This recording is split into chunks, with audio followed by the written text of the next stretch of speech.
Maria Reed woke up on her graduation morning with her heart racing as if it had been running all night.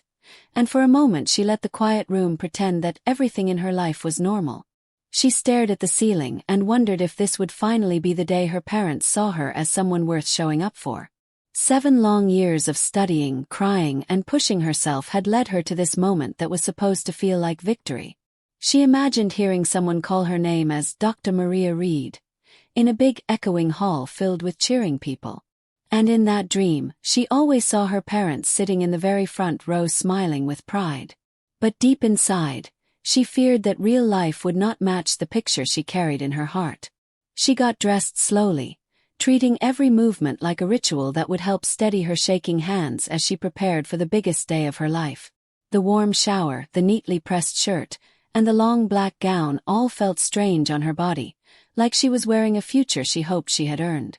She pinned her cap carefully, smoothing the tassel again and again, wishing she could iron out the years of feeling invisible in her own home. She whispered to her reflection, "They'll come today, they have to," trying to convince herself that love always showed up when it mattered. She had even decorated the top of her cap with white letters that read, "First doctor in the family." Just as she grabbed her phone to check the time, it buzzed loudly, and her heart jumped with relief when she saw the caller ID, Mom. She answered with a bright voice and asked if they were already on their way to campus to get good seats. But Mrs. Reed's tone carried no excitement, only a soft, cheerful sound like someone canceling lunch plans. "Sweetie, listen," her mother said quickly. "We mixed up the dates because Jake is having his barbecue today." Maria froze, unable to breathe as she tried to understand what she had just heard. The silence stretched as her mother continued talking about food, guests, and how they couldn't cancel. "So you're not coming?" Maria asked slowly, still hoping she misunderstood, but the heavy pause that followed told her the truth. Her mother sighed and promised they would make it up to her with a dinner next week and plenty of photos for social media so it would look the same. Before Maria could argue, her father grabbed the phone and spoke in the calm, tired tone he always used when he believed she was being unreasonable. "Maria, don't start. It's just a ceremony. Names, clapping, and walking. You already did the hard work, so don't be dramatic." Those were the words that had followed her through her entire life like a shadow she never escaped. Maria stood in her quiet room after the call ended, gripping the phone so tightly her knuckles whitened as the dial tone faded into nothing. Her cap and gown hung behind her like a joke she suddenly didn't understand anymore. She thought about skipping the ceremony, hiding in her bed, and pretending the day meant nothing, but a painful truth pushed her forward. If she didn't go, her parents would blame her again and say she had quit at the last minute. So she forced herself to leave, drove to the university alone, and walked through crowds of families carrying flowers meant for people who mattered. Every step reminded her that the seats meant for her parents would stay empty. Inside the graduation hall, Maria found her seat among rows of excited students whose families waved proudly from the stands above them. She glanced at the 2 chairs marked reserved beside her, the ones she had saved for her parents in quiet hope. She could not bring herself to peel the signs off because doing that felt like admitting defeat. When the dean asked everyone to stand and wave at their families, Maria turned with the others and lifted her hand halfway. Instead of seeing her parents, she saw strangers smiling and cheering for their own children. She dropped her hand softly, and nobody noticed the way her heart folded in on itself. The ceremony moved forward, name after name filling the air with claps from families who showed up without hesitation. Each time a graduate walked across the stage and their section erupted with cheers, Maria felt a small sting inside her chest. It wasn't envy but confirmation that this was what normal support looked like and what she had never received. When her phone buzzed, she checked it secretly and saw a message from Jake showing the barbecue in full swing. Her parents stood smiling behind the grill, laughing as if nothing important was happening miles away. The photo was time-stamped at the exact moment Maria's row was told to stand. When the speaker finally called, "Dr. Maria Reed," she walked into the bright lights with a smile she forced across her face until her cheeks ached. She shook the dean's hand and pretended the moment felt whole even though a part of her felt painfully empty. A cameraman searched the crowd for proud parents to show on the giant screen, but he found no one connected to her. She took her diploma and posed exactly as instructed while applause rolled over her from people who didn't know her story. It was supposed to be the happiest moment of her life, yet she felt like a guest at her own celebration. She wished someone, anyone from her family had cared enough to witness it. Outside in the courtyard, families reunited in emotional scenes filled with flowers, confetti, and joyful hugs that made Maria feel even more alone. She stood by herself pretending to scroll through her phone so she wouldn't look abandoned in a crowd built on love. A kind older woman approached and asked gently, "Would you like a picture, sweetheart? I can take one of you and your family." Maria forced a smile and said quietly, "It's just me. They couldn't make it." The woman's expression shifted to soft anger mixed with pity before she replied, "Their loss." She took Maria's photo anyway, saying, "Congratulations, doctor," then walked away before Maria's tears could fall. Later that night, Maria posted one of the photos on social media with a simple caption, "First doctor in the family. My parents couldn't make it. They had a barbecue." She watched as likes and comments from classmates and professors appeared, but none from the people she waited for the most. Not one message from her mother or father saying they were proud or even sorry. Their silence felt louder than the applause she had heard in the hall earlier that day. She sat alone in her small apartment, staring at her cap and gown hanging over a chair like a reminder of what was missing. In that quiet moment, she realized she meant less to them than convenience. Maria opened the family group chat with shaking fingers, her vision blurring as she typed the message she had swallowed all her life. "Today I became Dr. Maria Reed. You chose a barbecue over being there. I won't forget this." She watched the typing bubbles appear and disappear like her parents were negotiating how to answer without admitting anything. Finally, her mother replied, "We said we'd celebrate next week. Your father worked hard on the barbecue. Stop making drama." That word, drama, cut deeper than any insult they could have thrown. It was the same word they used to silence every hurt she ever expressed. It was their way of saying her pain did not matter. The tears came fast, heavy, and uncontrollable as Maria slid down the couch until she was almost lying flat, hiding her face in her hands. She replayed the empty seats beside her, the applause meant for other families, and the cold message waiting for her in the chat. By the time her sobs faded, something inside her had changed completely. What remained was not softness or hope but a cold knot of clarity. She realized that if her parents could skip this milestone, they would skip anything that demanded effort. She had spent her whole life trying to earn love that was never freely given. And at that moment she saw the pattern clearly for the first time. She opened her laptop, typed "legal name change process," and stared at the screen as if she were staring at a doorway to a new version of herself. At first, it felt ridiculous, almost like a fantasy she shouldn't be allowed to have.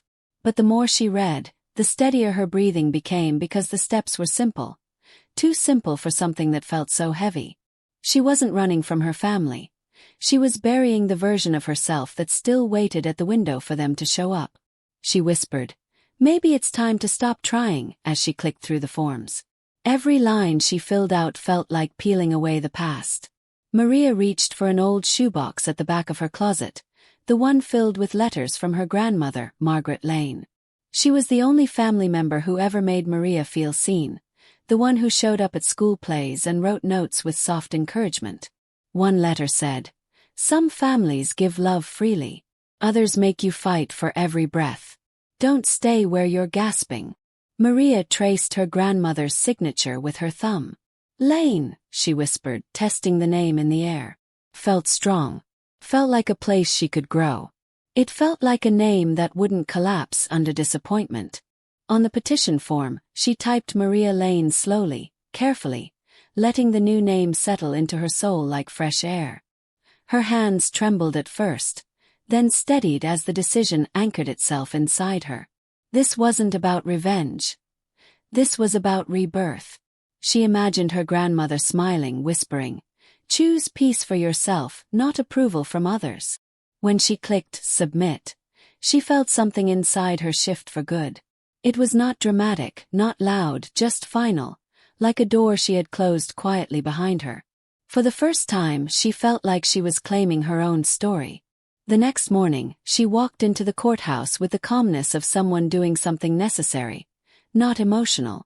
The clerk stamped her papers with barely a glance, not realizing the weight of what she was sealing for Maria. As she stepped outside into the sunlight, she felt the version of herself tied to the Reed name slipping away like an old coat she no longer needed. On the way home, she mailed certified letters to her parents informing them of her new name. She wrote with no explanations, no apologies, just facts. It was the first time she had ever spoken to them without asking for understanding. That evening her phone rang. It was Jake, his voice sharp with anger the moment she picked up. "What are you doing, Maria? Mom is losing it. Dad says you're trying to humiliate us. You're changing your name because we missed one barbecue." Maria stared at the graduation photos still open on her screen. "It wasn't one barbecue," she said calmly. "It was a lifetime." Jake scoffed, saying she was being dramatic again, the word that always burned. Maria inhaled deeply before replying. "It's Lane now. And no, I'm not being dramatic. I'm finally being honest." Then she hung up. Later that night, with the help of a high school friend who still had access to her parents' shared Facebook account, Maria logged in temporarily. She scrolled through the album from Jake's barbecue and saw photo after photo of everyone laughing, eating and celebrating. She added her graduation photo to the same album, a picture of her alone at the fountain in her cap and gown. She changed the album caption to 3 simple words: "Wrong priorities documented." Then she logged out and deleted the temporary access. It wasn't revenge meant to wound. It was truth placed beside their curated lies. As weeks passed, Maria settled into her quiet apartment and began applying for jobs in a new city, far from the town where she had always been the forgotten child. Most applications led to polite rejections until one clinic offered her a junior psychologist position. The director warned her that the workload would be heavy and the cases emotionally draining. Maria answered with a small, tired smile. "I think I can handle complicated families," she said softly. She signed the contract and started packing her life into boxes, treating each item like a piece of evidence from a chapter she no longer wished to reread. Packing uncovered old photos that hurt more than she expected, birthdays where she stood half hidden at the edge of the frame, holidays where every picture centered around Jake. She realized that even in memories they kept, she had always been an afterthought. She placed most of the photos into a box, taped it shut, and wrote "before" across the top before sliding it into the darkest corner of her closet. When she emailed her parents to tell them she had accepted a job out of state, her message was brief and distant. Her mother replied with a thumbs-up emoji. Her father said nothing at all, which told her everything she needed to know. At the new clinic, Maria introduced herself as Dr. Maria Lane, even before her legal papers were finalized. The receptionist repeated the name warmly, and Maria felt something settle in her heart like a piece finally falling into place. That same day, she met Ava, a senior therapist known for her sharp mind and quiet empathy. Ava watched people the way a musician listens to sound, noticing the notes others missed. After a tough session, Ava said, "Families claim they tried their best, but it's the children who carry the damage." Maria felt seen in a way she hadn't in years. One evening, while they stayed late finishing paperwork, Ava glanced at her and asked, "You speak like someone who lived through this, not someone who read it in a book." Maria hesitated, then showed her the 2 pictures. Her standing alone at graduation and her parents smiling at Jake's barbecue. Ava's eyes widened. "They really chose burgers over your doctorate?" she asked. Maria nodded gently. Ava leaned back and said something that changed everything. "The question isn't why they did this to you. The question is, what will you do with what they did?" The words struck deep. That night, Maria opened a blank blog under a pseudonym, Dr. M, unsure if anyone would ever read her words. She wrote about invisible daughters, golden sons, and parents who called you dramatic when they broke your heart. She wrote softly but honestly, describing her graduation and the empty seats beside her. Her final line read, "If someone is upset that you told the story, ask why they're not upset about the story being true." She hovered for a moment, then clicked publish, feeling a quiet courage rise inside her. At first, only a few people found her blog, strangers awake at 2 a.m. searching for answers to wounds they couldn't name. Comments trickled in slowly, each one a small confession. "This happened to me too. I thought I was the problem. Thank you for writing what I couldn't say." Maria realized the world was filled with children like her, people who grew up asking for crumbs of attention. She wrote more each week, not for revenge but for release. And each post made her feel a little less alone. Months turned into years with almost no contact from her parents except stiff, formal messages sent during holidays. Maria rarely replied. Then one afternoon, her phone buzzed repeatedly with an unknown number. She ignored it until a text appeared. "Maria, please. Mom, call me. It's important." She listened to the voicemail later that night. Her mother sounded frightened. "People think that article is about us. Your father is furious. Jake is losing clients. This is hurting our family." Maria froze, realizing her parents weren't calling because they understood. They were calling because they were finally uncomfortable. A second voicemail came minutes later, colder. "This was private family business. I cannot believe you would make us look like monsters over one misunderstanding." Maria played both messages for Ava the next morning. Ava shook her head. "They're upset about consequences, not your pain." For the first time, Maria felt the balance shift. Her story no longer belonged to them or their excuses. It belonged to her. And they were finally experiencing what it felt like to be ignored when something important mattered. The truth had begun to move on its own. Soon after, an email arrived from a journalist who specialized in family estrangement. They wanted to interview her anonymously, saying her writing helped thousands understand painful family patterns. While reading the message, Maria's phone rang again. Her parents. She let it ring. She whispered to herself, "If I answer now, am I rescuing them or betraying the girl who needed someone to show up?" She chose silence. For the first time, her peace mattered more than their reactions. She realized she no longer owed them comfort. Eventually, Maria replied to her mother with clear terms. "If we talk, it will be in a public place. No excuses. No rewriting what happened." Her mother agreed too quickly, reminding Maria that desperation was driving them, not remorse. They met at a cafe halfway between both cities. Her mother stood to hug her, but Maria stopped short and said, "Hi. It's Dr. Lane now." Her father stiffened. They sat down, pretending to study the menu. As soon as the waiter left, her mother whispered urgently, "We're being judged because of you. Jake is losing deals. Your article ruined everything." Maria placed her phone on the table and opened the screenshot of their messages from graduation day.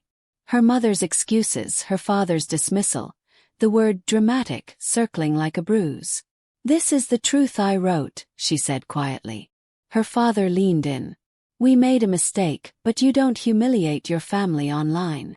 Maria replied, "You didn't make a mistake. You made a choice. And I simply told the truth."